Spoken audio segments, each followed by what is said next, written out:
Ako si Butters and kumpletong-kumpleto yung pagkaka-introduce sa amin ni Renmar. Malupit. Malapit. Grabe naman Malupit. mag-guest. Of course, this is Thunder Esports Tour. Thank you, syempre, sa Thunder Super Soda. It's powered by caffeine. Brought to you, of course, by the Coca-Cola Company. Kakaiba. And syempre, the Thunder Esports Tour is organized by MET Events, Southeast Asia's largest esports event organizer. Yeah, malupit. Sa sobrang lupit ng mukhang bakbaka dito sa Pampanga, parang medyo nagkakaroon yata tayo ng konting feedback eh. Oo, sobrang pero lupit.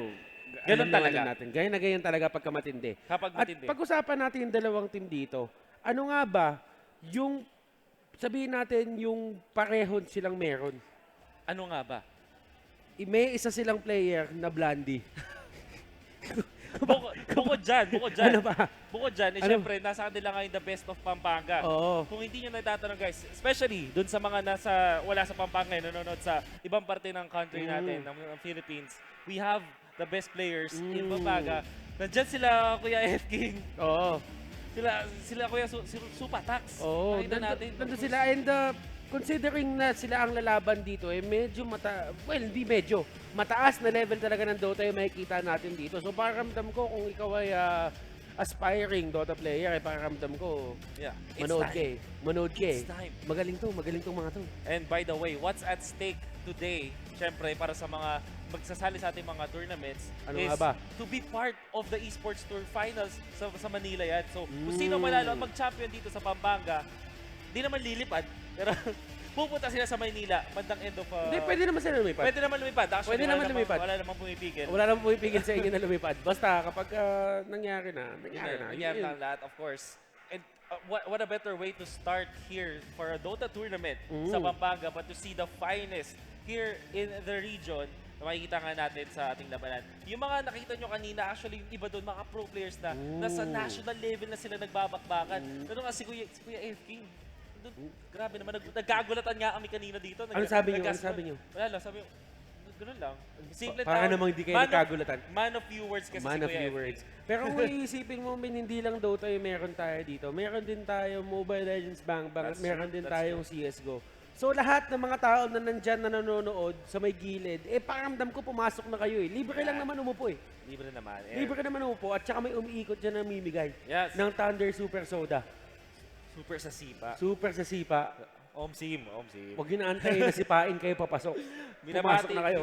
Si Kuya F. King ngayon, nakikita nyo kanina dun sa ating video. Nako po.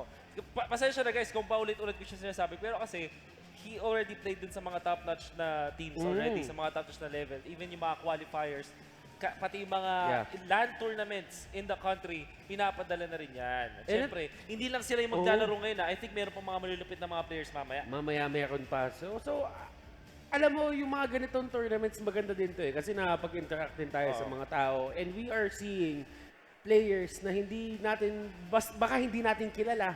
Tapos may tira pala. Yun yung mga magandang Yung mga magandang interactions na nagagawa din sa mga ganitong klaseng events. Yeah, this is why sobrang importante ng mga tours nga natin. Like the Thunder Esports Tour, to actually go to other regions para ma-elevate yung mga talents natin. But now, we are jumping into the draft.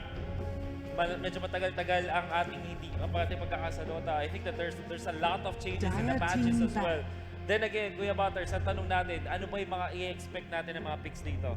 Alam mo, ine-expect ko na si F. King may ilalabas siyang kakaiba dito eh. Kasi ano yan eh, yan yung tatak ni F. King. Hindi siya magiging F. King kung hindi siya kakaiba. Omsim. At ito ang tapatan ng mga Blandy, mga kaibigan. Oo naman. Palupitan ng Blandy. Siyempre yun yung super silent sa team eh. But keeping aside guys, I think anong pwede natin i-expect dito is yung mga position 4 supports na hindi nga usually ginagamit sa meta natin. Like for example, we know F. King very experimental sa kanyang mga pag-picks, even going for the Ember Spirit at most times. As a support, Ember Spirit support, ganun kalupit. Alam mo yung mga pinagbaban nila dito, Pangolier, Batrider, tapos meron Assassin dito sa Whired Gaming. For the side of Miraculum, medyo nagbaban pa sila pero it's the Chen and the Spirit Breaker. Kuya Butters, napansin ko pala throughout the meta, throughout the past qualifiers ng the international, tapos sa mga ibang mga tournaments pa natin nangyari online, merong emphasis yung Spirit Breaker. And even ginagamit nga nila sa offlane eh. What do you think about that? The ban actually on the Spirit Breaker, is it actually very strong? Yeah, considering na yung heroes natin dito, medyo sabihin na natin in terms of action, talagang naglalagablab sila. Sabihin natin, lagi silang nandun dapat at laging kumukuha ka ng pick-offs. Hindi pwedeng passive ka ngayon. Medyo proactive ka dapat. With the Spirit Breaker, you could do that dun sa support role mo. So, ibig sabihin, parang ano lang yan yung mga mid laners ngayon, medyo may certain emphasis sila in terms of rotation. So, if you get that, medyo may pressure na agad. Pero Miraculum Gaming dito, answering with the Ancient Apparition and the Wraith King. Ember Spirit, I think, isang hero pa rin na hindi mo matanggal sa kanya yung kalakasan niya sa meta.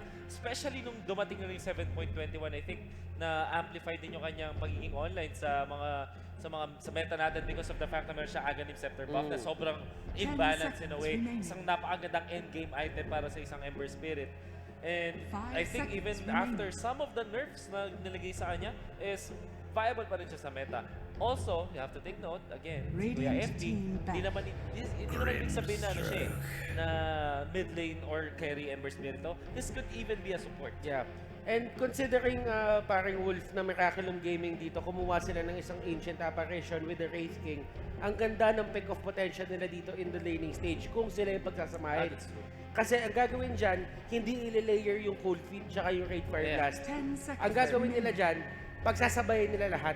Para kapag kagising nung isa, may slow per Raid Fire Blast, magpaproc yung Cold Feet, and that is going to be an easy kill for the Wraith King. That's actually perfect kasi, like you said, yung Raid Fire Blast is a stun. Then after the stun, meron siyang napakalakas na slow. Yeah. And then you also have the Cold Feet with additional na stun na mas makati pa in the end. And then of course, napakakatay ng Chilling Touch. Coming out Chilling Operation. Okay, so Grimstroke yung kinuha nila dito. Another combination naman for Whired Gaming. Ganun talaga yung mga picks ngayon. For the first two picks, para nakafocus tayo in terms of the combinations na pwedeng gawin in lane. Pero dito, for Whired Gaming, they're just setting up kung ano man yung magagawa ng Ember Spirit. Ember Spirit can go to the mid lane. Yun nga sinasabi natin. But at the same time, pwede mo din siyang ilagay doon sa may safe lane mo. Safe lane. So, Grimstroke and an Ember Spirit, potent din yan. Kumbaga, in terms of picking of the off-laner. Outward Devourer is also one of the strongest heroes out there in the mid lane. Napakalakas na kanyang kill potential. His AoE is very strong. Taas ng utility. And after the changes dun sa skill set ni OD, bigla siya nagkaroon ng jungling potential, which then amplified yung kanyang pagpa-farm. That's why OD is one of the priority picks already in our meta right now. 5 seconds remaining. Okay, so, mga kaibigan. Super sa sipa talaga. Super sa sipa.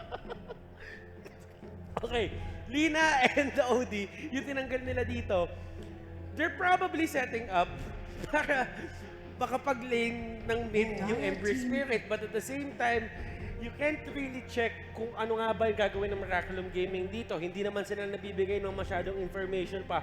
Ang nag-iisang information lang nila dito is Miraculum Gaming wants to go for the push. Pero ang daming heroes pang pwede. They can go for the Leshrac, they can go for the Nature's Prophet. Ang dami pang pwede. Yeah, this Bristleback ban as well as the Enchantress makes me think that Miraculum Gaming wants to control the lanes. In a way na lagi silang nasa lane mismo, naglalagay ng pressure. If the Bristleback is present, may hirapan sila niyan. And like we expected dito, they want to go for pressure. Beastmaster ang kanilang isusunod. They want to play this fast. Ang dami nilang lockdown. And this Ancient Apparition will have a good time in terms of landing the ultimate just because of the fact na napakaraming hold mula dito sa Miraculum Gaming. Okay, so, katulad nga na sinabi ni Kuya Wolf, Beastmaster din in terms of pushing maganda. And at the same time, lane bully din. Pero Whired Gaming dito getting that Earthshaker. And I do feel na Ember Spirit most likely is gonna go core. Kasi sabihin natin dito, dalawang support na yung nakikita natin. Pero knowing the nature of the drafting na ginagawa ni F-King, medyo hindi pa rin tayo sure. Oh, I like this a lot. Rubik is a very good answer against Whired Gaming. But instantly, the Team Perso gonna be picked up. Isang hero na pag nag-Good of Defiance, wala na masyadong pakialam sa Ancient Apparition. Also has a lot of AoE damage, pure damage laban sa Wraith King, Beastmaster. And also, isang solo laner, I would say. Yeah. And, I have to take note, Subatax.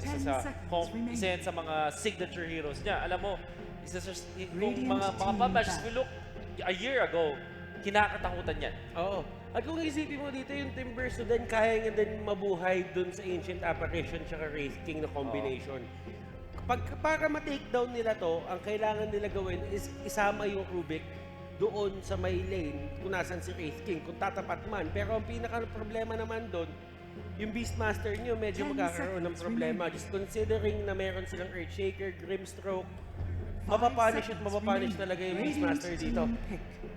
Depende na lang talaga kung sino carry kukunin. I think that's an Alchemist ban and instantly Phantom Lancer ang close out dito para sa Whired Gaming.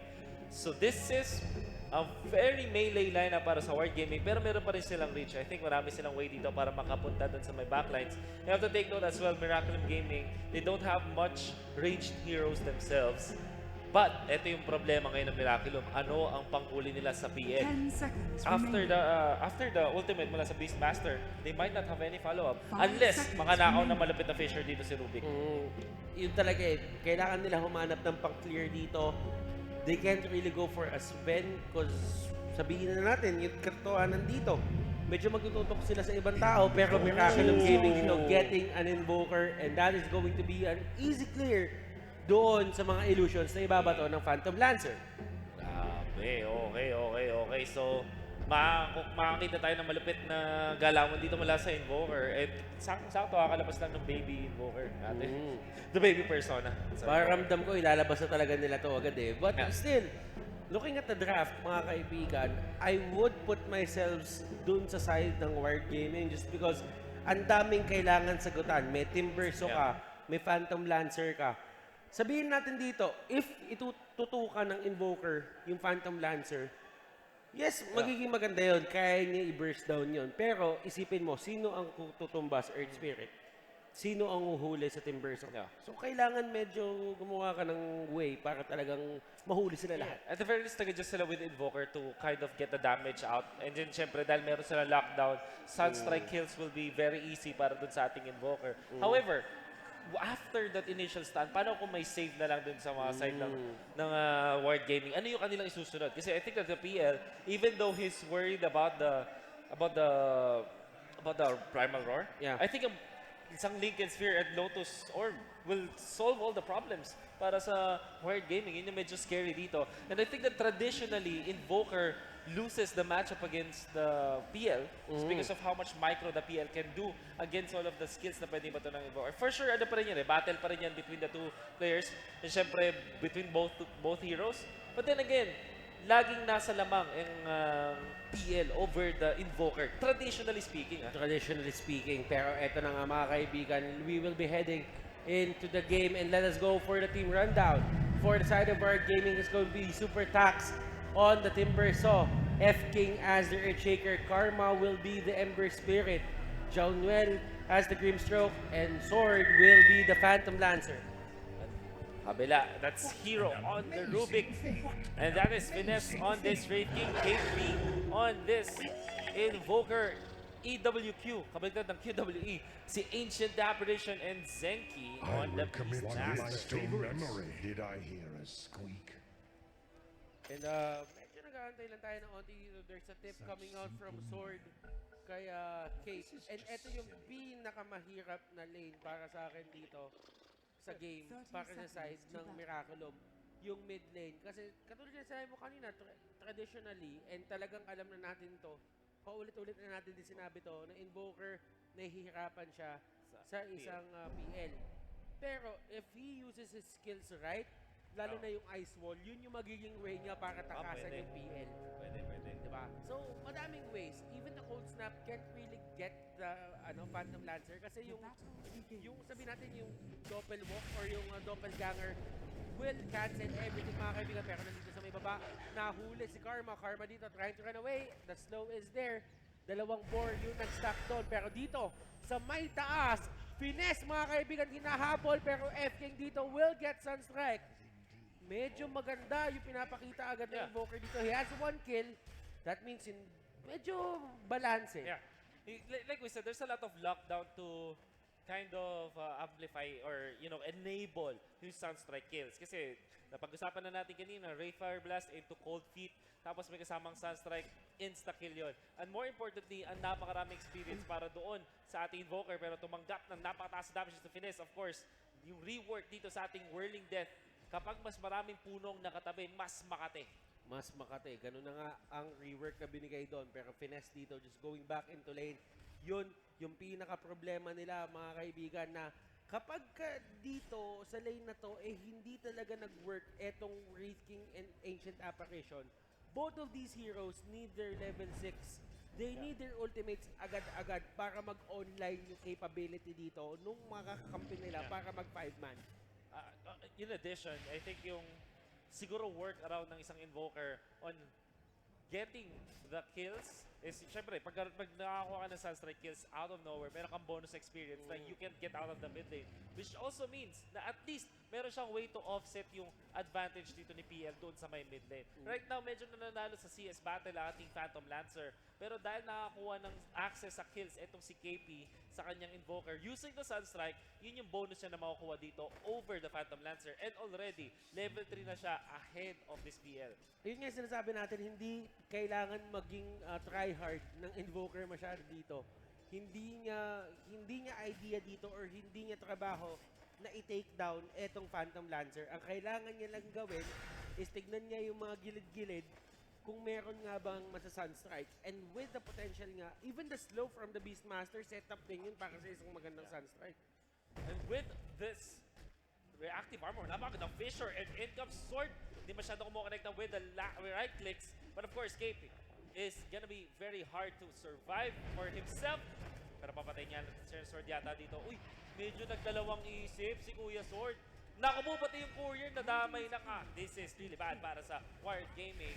And now, meron na kamontra dito. Napakagandang Ramba out mula sa PL. Ang ganda ng doppelganger na ginawa yun. Inantay niya talaga. Pero Zenki dito nahuli. And the stun is there. Nahuli ng Inkswell. The slow, pero binalik ng TK. Pero hero dito, siya na lang yung magiging target. Wala na silang choice. And napakagandang disengage na ginawa doon ng Miraculum Gaming. Medyo woke up to the wrong side of the bed yata yung Whired Gaming dito. Ang dami nilang makukuha ang easy kills pero so far, dahil may mga konting missteps lang. Like for example, nagkamaling right click lang, medyo nakulangan lang ng lakas ng loob. I think dito sila medyo nadadali dito. The kill on the mid would have been possible easily if they landed yung kanyang Phantom Rush agad as easily, kundi siya na-block ng kanyang mga sariling illusions. But unfortunately, wasn't the case. Okay, so dito naman sa may taas, sinusubukan talaga nila finesse dito na i-take down or i-zone out si Supatax. Pero Supatax, ready yung hero niya talaga para sa lane na to eh. Kumbaga, hindi na nila itatry. Yeah. Nasa ganun na silang point ng game na, ay ng laning pala, na huwag natin subukan, mukhang hindi natin kaya. As long as hindi natin siya makuha ng level 1 at hindi natin siya ma-zone out papuntang level 2, medyo talagang mahirap na. Tingnan mo, tatakbo na lang talaga sila dito. Even though you have the terms, you have the ability to harass, hindi mo na lang pipiliin kasi pag nadikitan ka din talaga, mas malaki yung bawi niya sa'yo. Karma with the play actually buying a bottle and meron na nga siya dito. Kung napakaganda timing kanya, Flame Guard hero is very low. Meron bang slide of fist mo. May Sunstrike, hindi tatama pero may TK pa rin. Masyadong maasim ang tropa nating Ember Spirit. However, hindi tatama. Yung stroke of fate mula kay Grimstroke and that's the second kill overall para doon sa Miraculum Gaming. Ang ganda na pinapakita dito ng offlane duo ng Miraculum Gaming. Lahat ng kill attempt sa kanila, nababaliktad nila. Even yung Rubik dito, gumagawa siya ng mga play na dapat siya yung nasa alanganin. Pero sa totoo lang, nababaliktad pa niya. Pero F-King dito, just doing F-King things.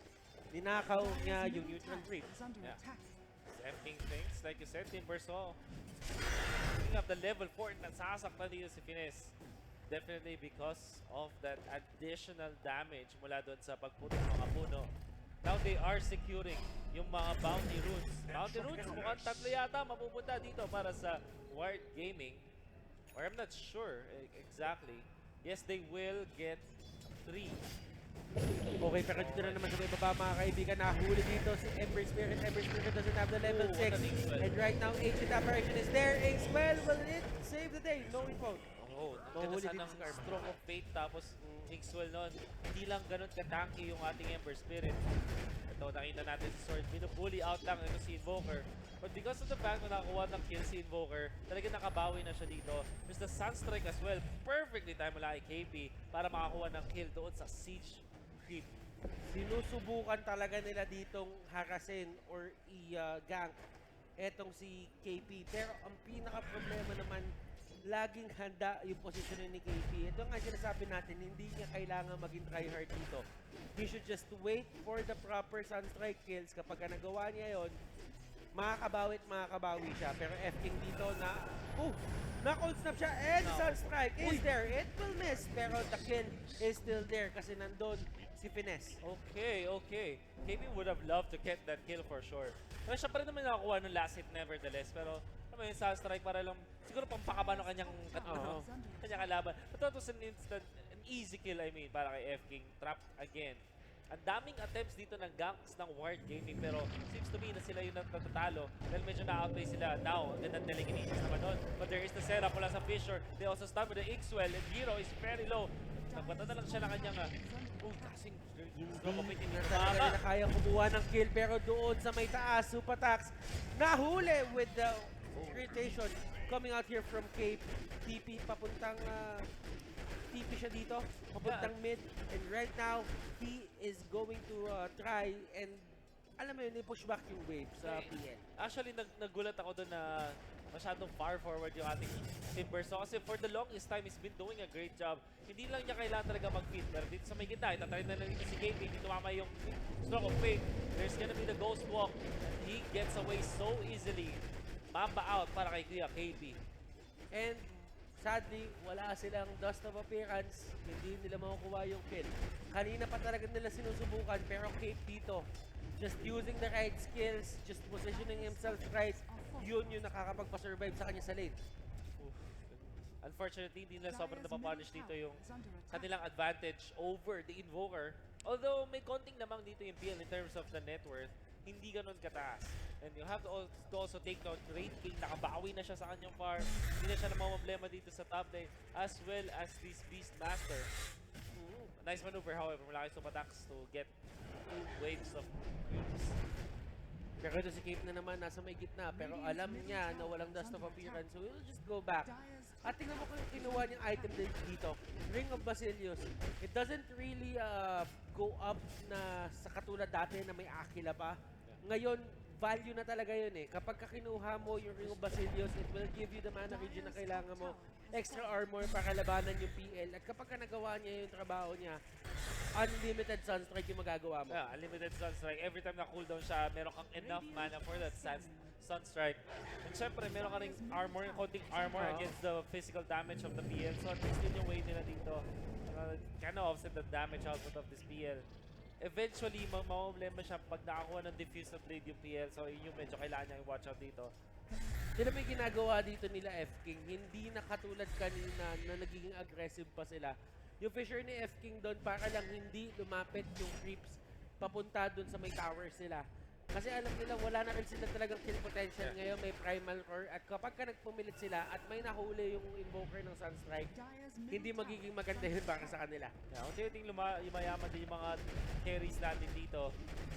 But the Ember Spirit is still struggling so hard.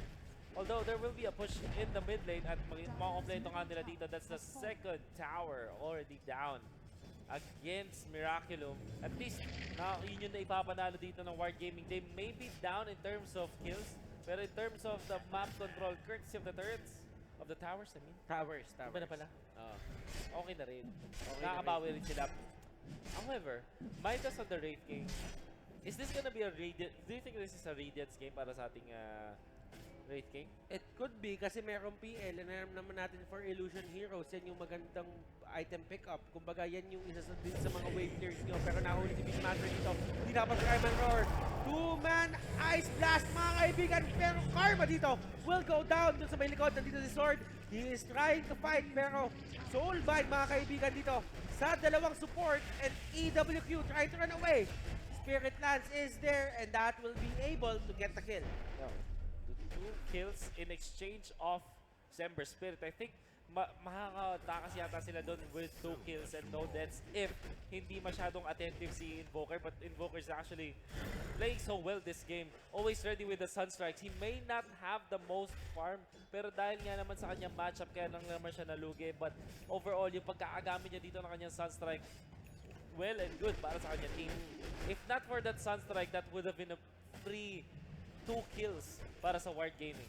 And try to check yung network dun sa may upper rank natin. Huwag natin sabihin because I'm really not sure kung naririnig tayo. Pero Cape dito, nahuli ng Fisher. And Cape will try to run away. Pero dito yung 5-man ng buong Miraculum Gaming. At mapapatakbo yung WG dito. Will they go for the chase? Yes, they will. And the chakram will be stolen. Nandun sa may likod. The stun coming up from Finesse. Nagkahulihan dito. Sunstrike hindi tatama mga kaibigan. Pero Finesse with the crit. F-King dito nahuli. Was trying to go for the Echo Slam. Pero masyado malayo mga kaibigan. Oh, they will go for Finesse this time. Pero may Cold Snap at Feature pa rin. Napakalupit naman sa Invoker, but he will still go down. Now the Raid King is going to be next. Samantalang doon sa bandang taas. 1v1 sa tatlo. Itong ating Phantom Blaster. Di ata siya makatakas. And he will go down as well. Raid King with a second life. Sayang lang yung mga efforts dito ng Whired Gaming dahil nabuhay lang din yung ating Raid King. And that is 3 for 1. Invoker, the only one to fall para sa side ng Miraculum. Still, a positive trade para sa kanilang team. Imagine, lahat kasi ng damage dito na spend ng Whired Gaming doon sa Raid King. And because they spent so much time, yung respawn, yung resurrection, that was so sulit. Oh.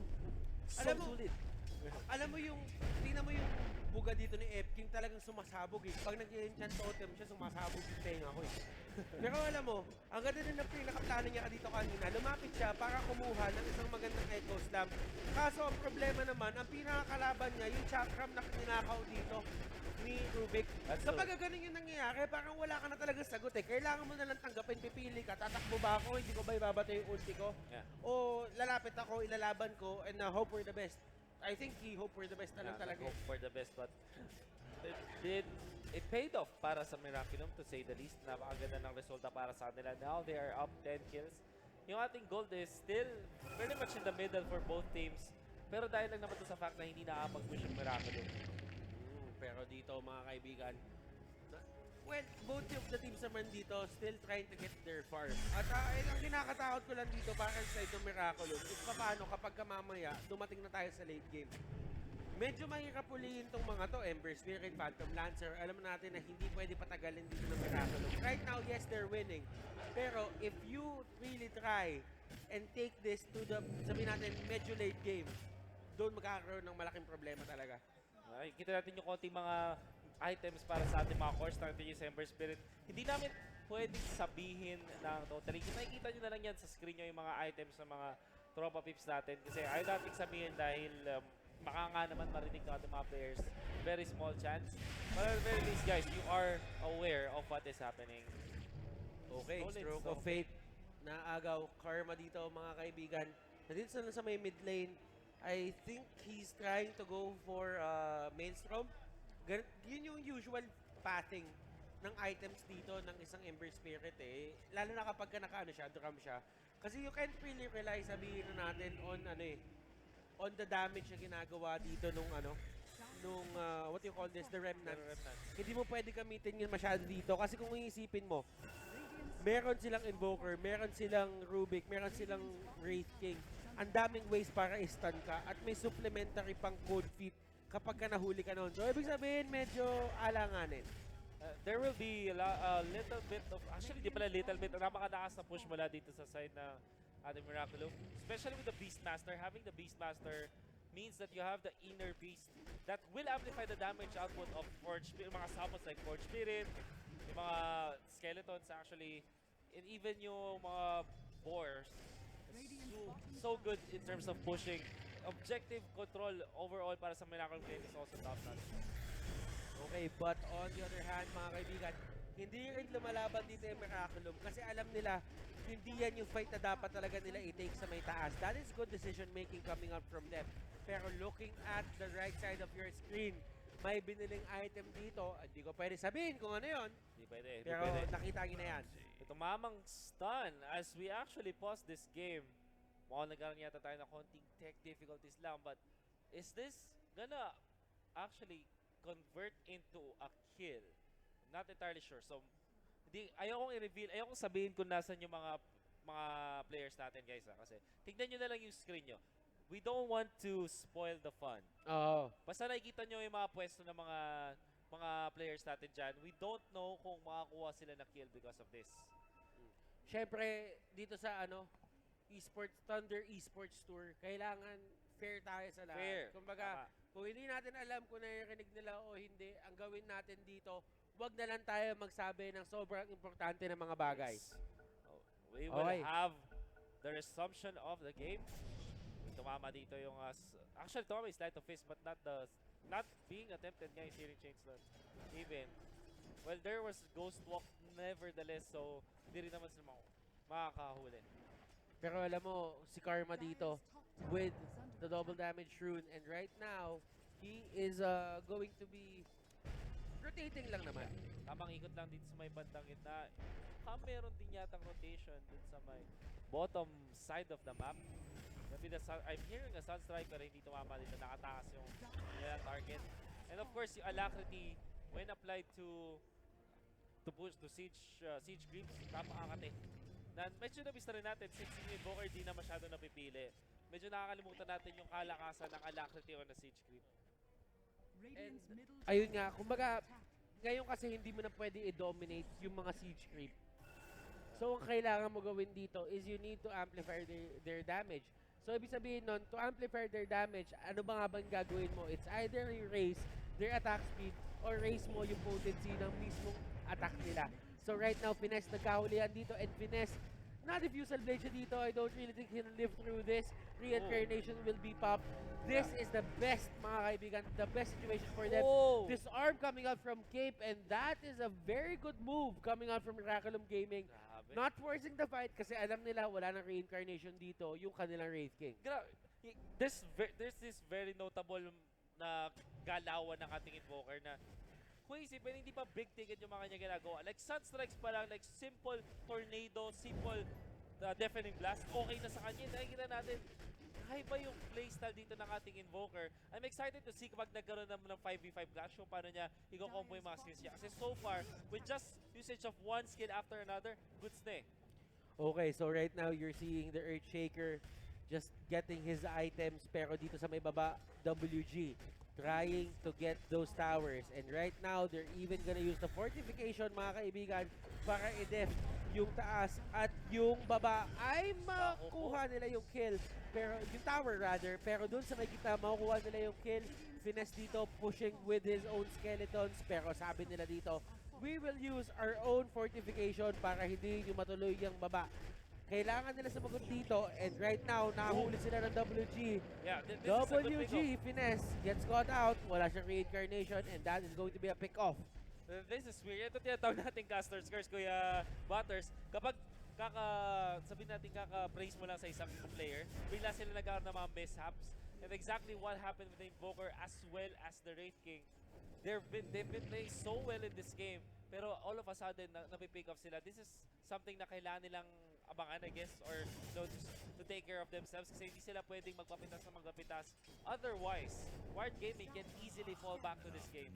So, sobrang patient ng pinapakita dito na playstyle ng Miraculum Gaming. Just knowing and realizing their weaknesses kapag narating sa full 5-man team fight, medyo nag-realize sila sa kanilang pick-off potential. And maganda sobra yung pick-off potential din ng Primal Roar. Nandoon, Ice Blast, mga kaibigan, Sunstrike, pinagsama-sama na. Soulbind, nagkahulihan dito. Rubik, mga kaibigan, nahuli. The silence is there. Pinuno yung kay Jonuel. Beastmaster will get punished. F-King, mga kaibigan, hinahabol dito. Tornado is there. Deafening Blast, nagkahulihan. Urn of Shadows, mga kaibigan. Spirit Vessel na pala yun. And that won't be enough to get the kill on F-King. 3-for-1 trade, favoring the side of WG. So, they did take down yung Timber Soul, but they took so much. Ang dami nilang masyadong kinumit just to get that kill, which is fine and all. Pero syempre, they're fighting under the tower. Alam nila na yun yung side ng mapa ng Whired Gaming ay napakalakas, napaka-easy mag-TP, napaka-easy mag-respo. And because of the fact na nakapag-back up agad yung Whired Gaming doon, even after the Timber Saw death, sila nakakuha ng 3 kills, And syempre, na-convert nila sa torrent. This is something naman na hindi pa masyadong nagagawa ng side ng Miraculum kasi parang they're able to get the kills but they don't convert it to objectives. And to be honest, hindi din nila kaya talaga. Kasi kung iisipin mo, there is only a few things na magagawa there are only few things na magagawa ng isang invoker na medyo passive. And passive yung play na pinapakita dito ni Cape. Yes, he's performing well, pero kumbaga kung step up lang usapan dito, parang hindi talaga kaya. Yeah, I think they're still waiting for the Aghanim Scepter. However, Batters, I agree with you. I think kailangan pa nila na mas maraming skirmishes pa dito kasi in time, makaka-recover yung Ember Spirit. And when the time comes na naka-recover yung Ember Spirit, PL is already very strong. They might have so many problems already to deal with. And right now, Primal Roar nahuli si Ember dito. Sunstrike is there. The Ice Blast will be thrown out. TK will hold him down. Nakuha din yung Slide of Fist. Slide of Fist, binato mga kaibigan kay Team Bersa, pero wala siya pakialam dyan. And here comes the payback mga kaibigan. Nagkahulihan, Searing Chains. Hindi inabot yung Invoker dito. He will get out. And Wraith King, wala siyang mana. Diffusal Blade doing its work. Nagkahulihan pa. And that is going to be a 3-for-1 na naman, favoring the side of WG. They didn't commit the buyback pero tatlo pa rin ang nakuha ng Whired Gaming and they will march forward. Buyback again, wala naman sa kabila. That is gonna be the Rubik buying back and they will try to take down the tower even if they don't have their creeps. This means na may backdoor protection pero okay lang, tatangin pa rin nila. They have the Timber Saw and the Timber Saw with all of the armor na meron siya, wala siya pakialam. Naku po, is this going to be a kill once again? Napatay nila dito yung Ancient Apparition. And Very nice usage of the TSB char but this is not gonna be enough. Wala na silang 2-8 clear ngayon. Okay. So, ito yung pinaka-problema ng isang Wraith King. Kapag may mga diffusal blade nang lumalabas, you really just have to be patient kapag pumapasok ka. Invoker, nakita niyo naman kung ano nangyari doon, pero sabi ni F-King dito, hindi ko pa nagagamit ang aking Echo Slam. Oh, we haven't seen an Echo Slam.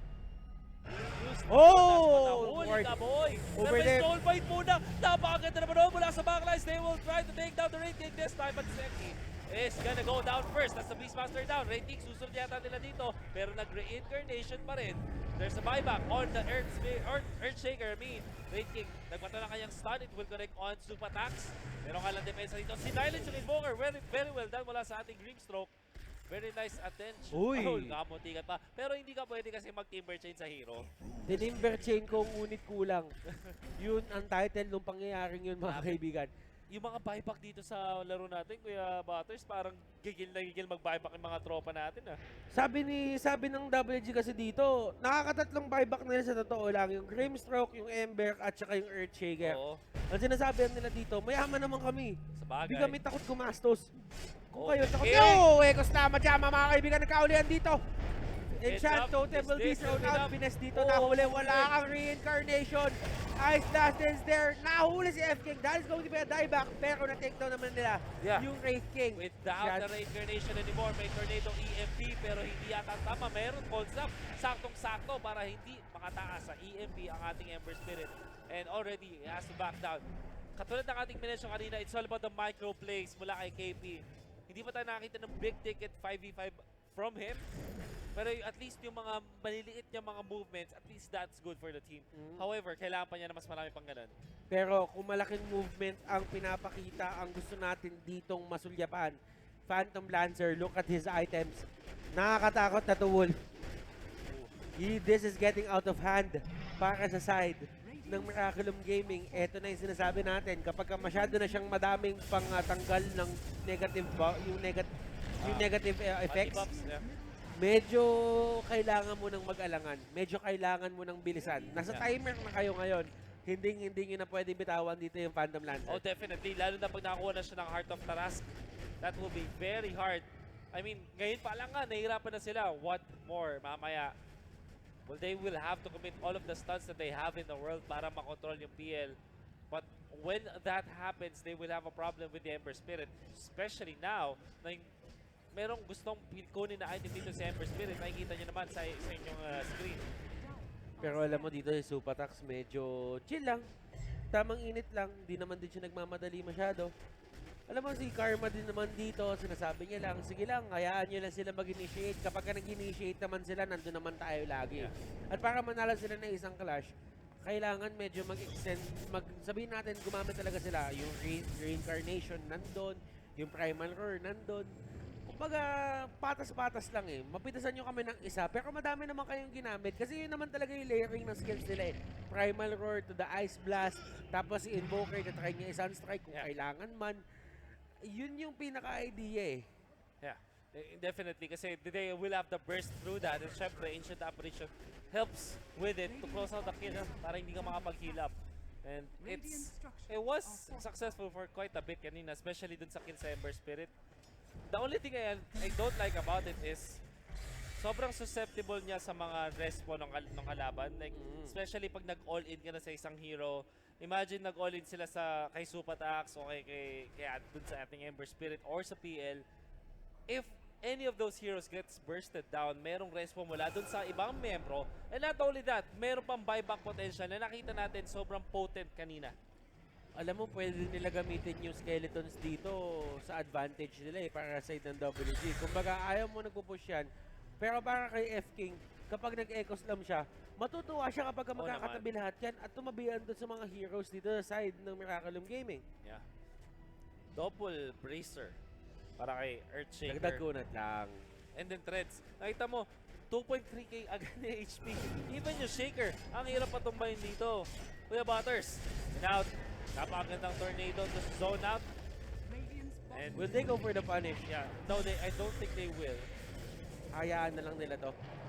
Hayaan na lang nila TPs coming out left and right. F-King dito mga kaibigan sa may pinakalikod. Will be getting caught out and that is one dead support para sa side ng Miraculum Gaming. Although tinamaan si Zenki dito. Pero kakampi niya yun mga kaibigan. Pero nandun sa may pinakalikod, Beastmaster trying to fight. Hindi sila makago kasi hinaharangan dito ng Earthshaker.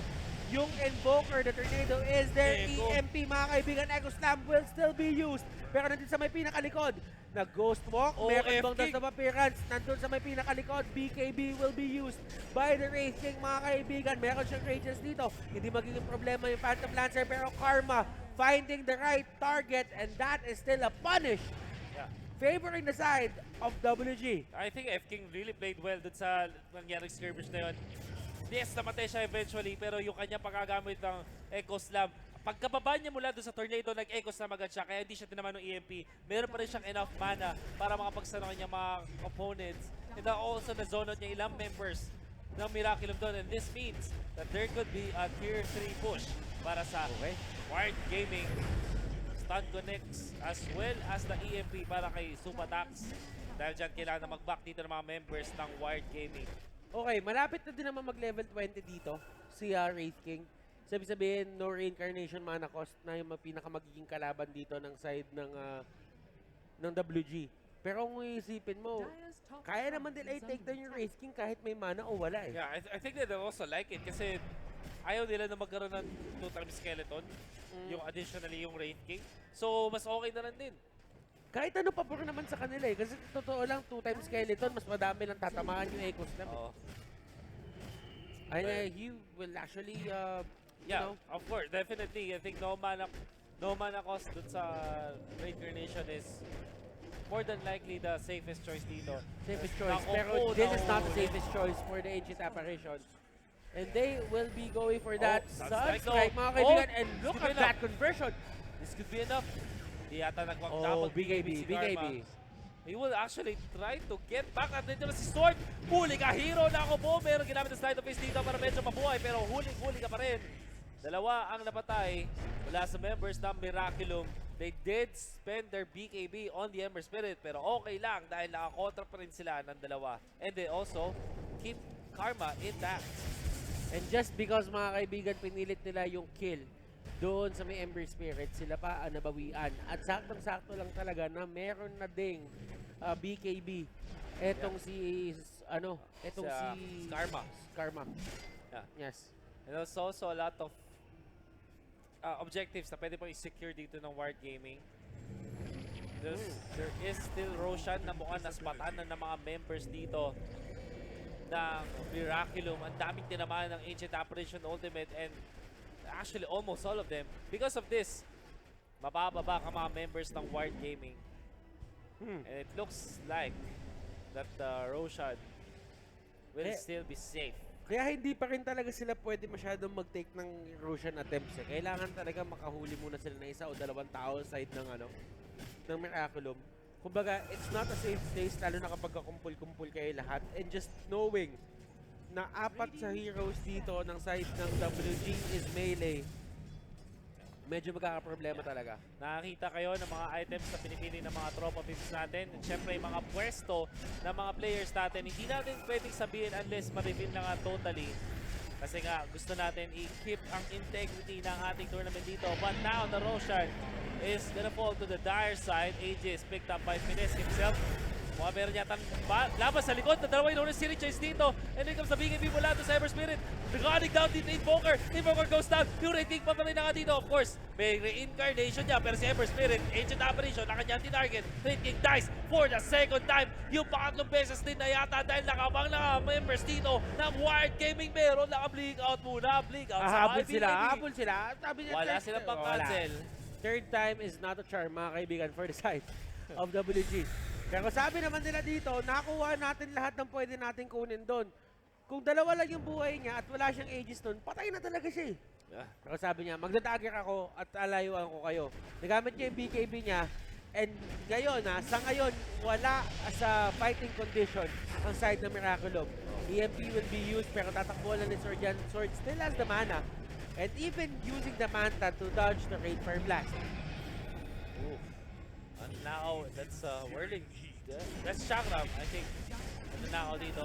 Pero mukhang nagkakaroon yata ng laban. Oh, what an echo mula kay F-King! Dalawa yung nahuli dito at mukhang mamamatay na dito, including Invoker. Napakita Soulbind as well. That will take down Invoker. No buyback on that one. Si Raid King naman magre-respawn na dito Reincarnation. At napakagandang connection na nabahan mula doon sa Series Chase. May Phantom Lancer pa kasama and they will take down another.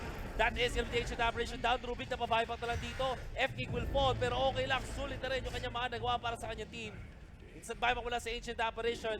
Habang yung Whired Gaming, they will go back to just pushing down the set of barracks sa may mid lane.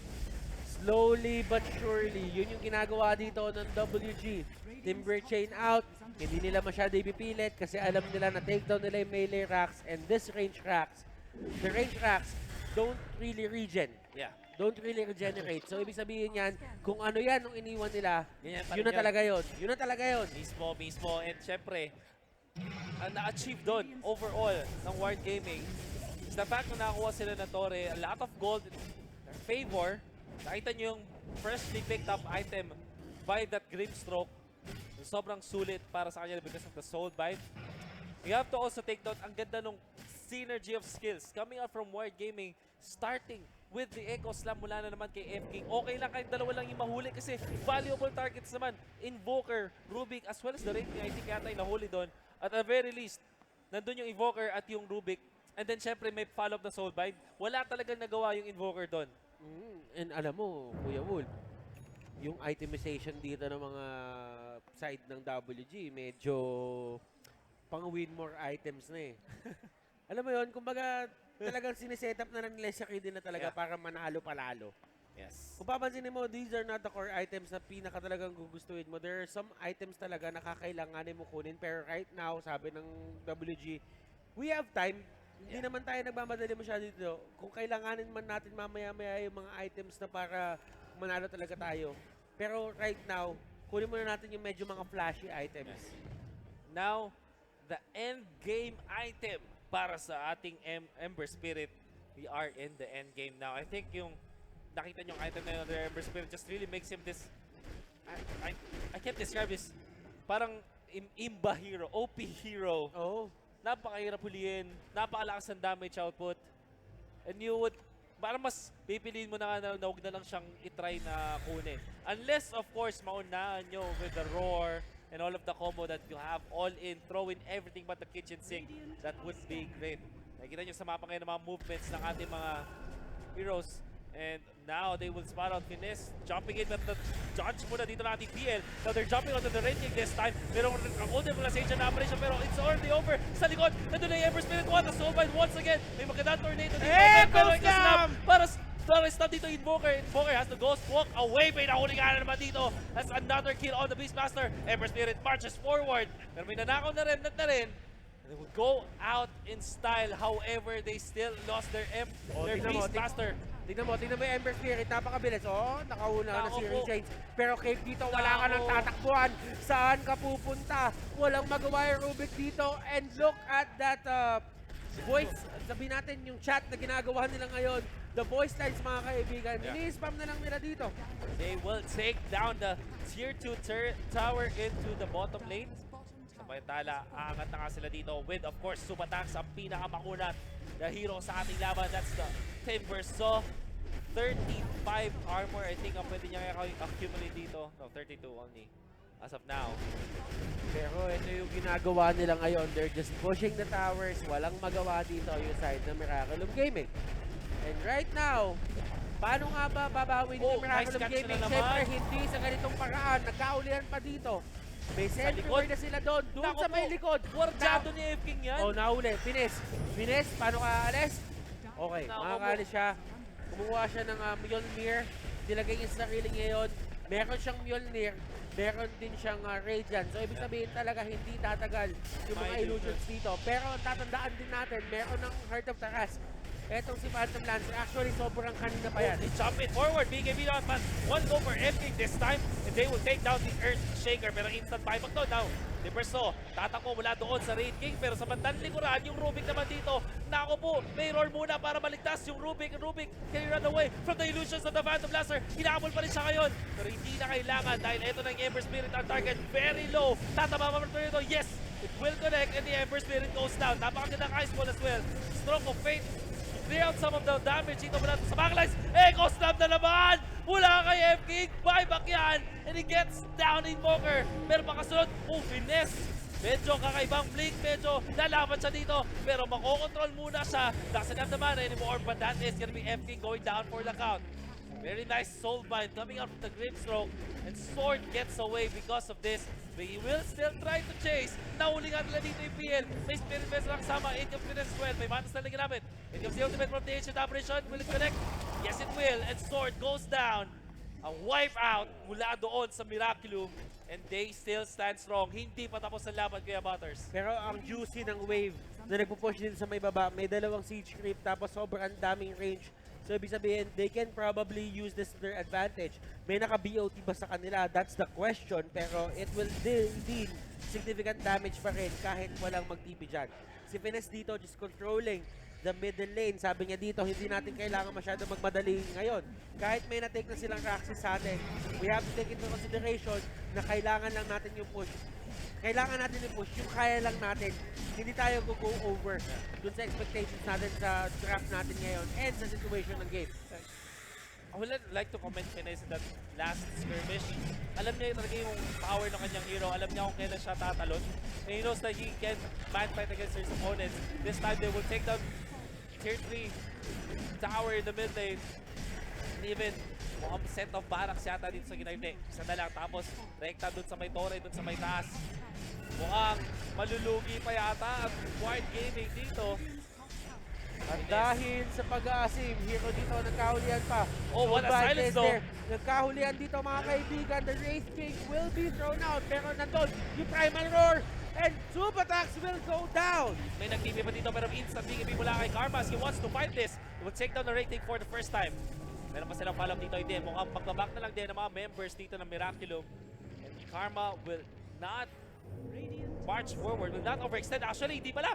Joke lang, tatalon pala yan. Kaso wala siyang BKB pero magandang stun mula doon sa ating FK Earthshaker. Pero dahil doon ay mapapatay siya. Masyadong maasim na naman ang ating Ember Spirit. Incomes Finesse. BKB already expired. Sacrifice ginamit para mapigilan siya. Super Task with the buyback but FK is already controlled. Goes down 80 seconds without the buyback. And there is the Cataclysm. Napakakateti naman dito yung Clipstroke. Tries to run away and will go away. That's a lot of overcommitment mula sa members ng Whired Gaming. At this point, mas mayaman na ang Miraculum overall. Nag-pay off na dito yung Hand of Midas, nakuha niya yung mga items na kailangan niya. And hindi na rin matutukan masyado talaga ni Sir dito yung Wraith King. But right now, nahuli.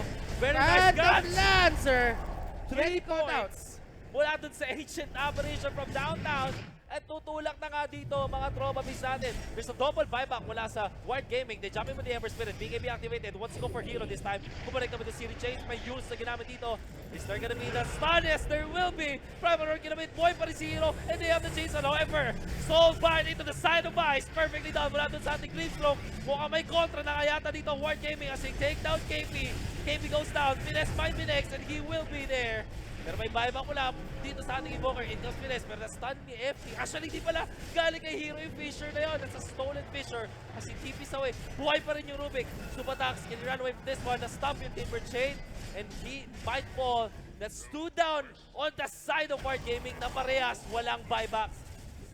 Risking dito, just doing the work. Reincarnation, mga kaibigan.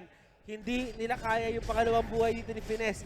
Dahil sa suporta na binibigay dito ng isang Invoker, pero nalaban nila dito. Ego Slam! On 3! Nagkaulihan pa mga kaibigan, pero Earthshaker dito, hindi niya malalabanan yun. 4 down on the side mga kaibigan ng WG, and that is one team wipe para dito sa side ng Miraculum Gaming. It only takes one Race King to take down everyone on the side of WG.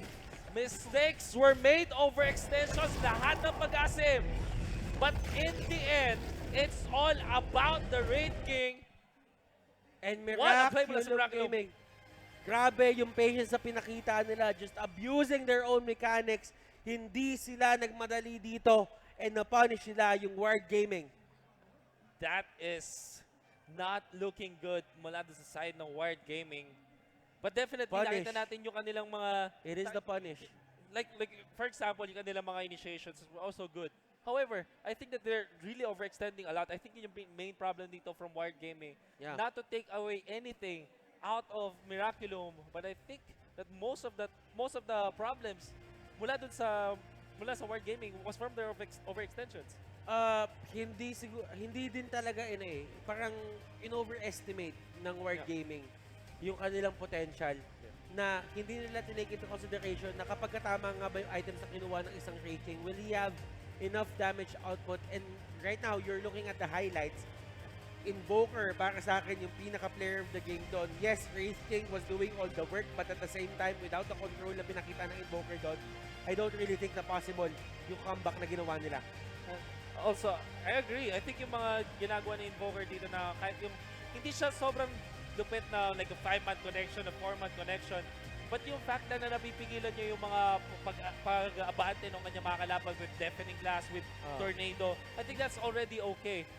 And KP actually performed really well with this Invoker. You have to also take note yung mga play na ginawa dito ni F-King with the Earthshaker. It's really explosive. However, hindi naman talaga natatapos ang isang Dota game sa mga explosive na initiations. Siguro may flair talaga, for sure. Pero in the end, you have to secure your objectives. Huwag kang mag-asim, huwag kang mag-overextend.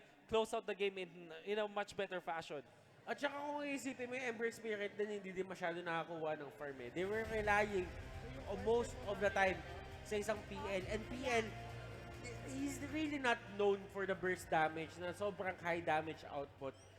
Yes, dumadami siya. Yun yung pinaka-idea sa kanya. Dumadami ka, hindi ka masyadong in terms of the damage output na kapag isang palo mo katulad ng Raid King, isang Throne Warlord, na kaya mo mag-takedown ng isang tao agad-agad. Kailangan niya ng time para mag-build up. And with the Invoker controlling the fight, and with the Beastmaster there as well, there is always a threat of you getting locked down. Yeah. You have to take note that all of the members, they were ahead by 6K. A very nice initiation once again mula dun sa kay F-King. At this point, they will be able to win the fight and then get a push afterwards. I think makakuha sila ng isang barracks mula sa mid lane and then sa may bottom lane eventually. And then they will get 10,000 gold lead over their opponents.